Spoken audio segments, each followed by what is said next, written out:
महाराज भर्तृहरि जी ने मन को खोजा, मन की बात कि ये क्या चाहता है। सुंदर स्त्री का भोग ऐलान कर दिया कि विश्व की कोई सुंदरी मैं उसे वरण करना चाहता हूँ, मेरे सामने आए।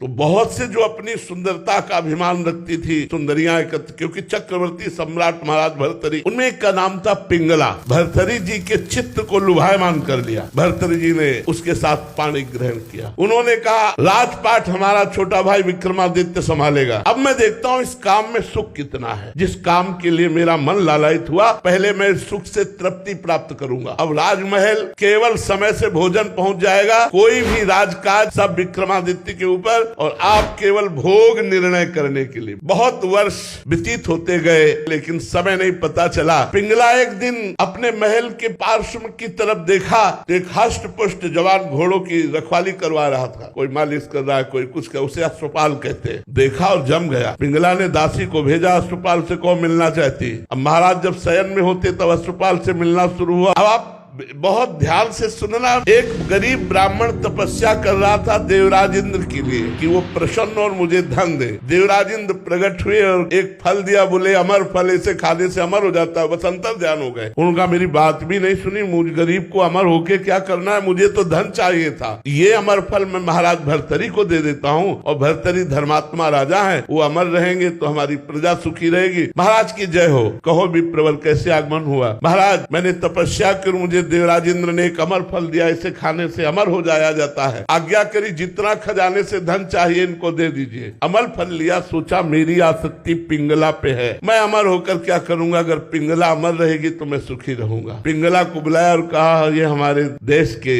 विप्र की तपस्या का फल है, आप इसे पा लीजिए, अमर हो जाएंगे। पिंगला ने सोचा मैं अमर होकर क्या करूंगी, यदि अश्वपाल जीवित रहा, अमर रहा तो मुझे सुख मिलता रहेगा। उसने अश्वपाल को दे दिया। अश्वपाल का संबंध था राजा की नर्तकी से। उन्होंने सोचा अगर ये नर्तकी जीवित रही, अमर रही, तो मैं सुखी बना रहूंगा। उन्होंने नर्तकी को दे दिया। नर्तकी ने विचार किया मैं जिस राजा के दरबार की नर्तकी हूँ, राजा अमर हो तो अच्छा है। वो अमर फल फिर भर्तृहरि जी के पास पहुंच गया। भर्तृहरि जी महाराज के पास जब अमर फल पहुंचा तो उन्होंने वैश्या से कहा क्योरी विप्र अमर फल लाया तो समझ में आया तपस्या करके लाया, तू कहां से लाई। वो तो कांप गई। तो उनका महाराज आपके महल के पीछे जो अश्वपाल ने मुझे दिया। जाओ। अश्वपाल को बुलाया सभा में और कहा बोल ये अमर फल कहाँ से मिला। होश उड़ गए। महाराज जीवन दान हो तो सत्य बोलूं। हाँ जाओ, माफ किया। महाराज आपकी रानी पिंगला ने दिया। पिंगला को बुलाया और कहा क्योरी चक्रवर्ती सम्राट मुझ भर्तृहरि से तुझे तृप्ति नहीं हुई, धिक्कार है इस काम को। और उतारा मुकुट और रख दिया और सदा सदा के लिए बनवासी बन गए अतृप्त होकर।